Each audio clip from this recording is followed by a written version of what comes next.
डीजेवर ह्या पोरीने आणि ह्या लहान पोरीने असला भारी डान्स केला, सगळं दाखवतो तुम्हाला, त्यासाठी व्हिडिओ पूर्ण बघा. तर कसं आहे पब्लिक, मी तुमचा रावले आज आलो होतो सुरगाण्यामध्ये डीजे डान्स बघण्यासाठी. फायनली आमची लग्नामध्ये एंट्री झाली आणि इकडे बघतो तर काय डीजे भव्यकार वाजत होता ना. आता डीजे जवळ आलो आणि पुढे बघतो तर काय ह्या पोरांनी भव्यकार डान्स करून टाकला ना.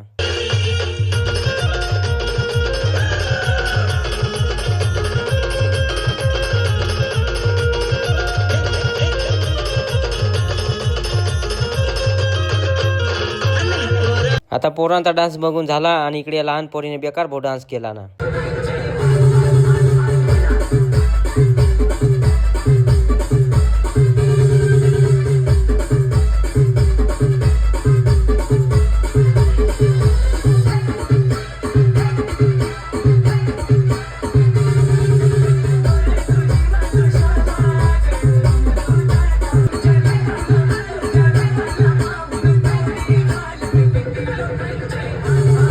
आता आम्ही घरी जायला निघालोच आहे. त्याआधी हा शेवटचा व्हिडिओ बघून जा आणि आयडीला फॉलो करा.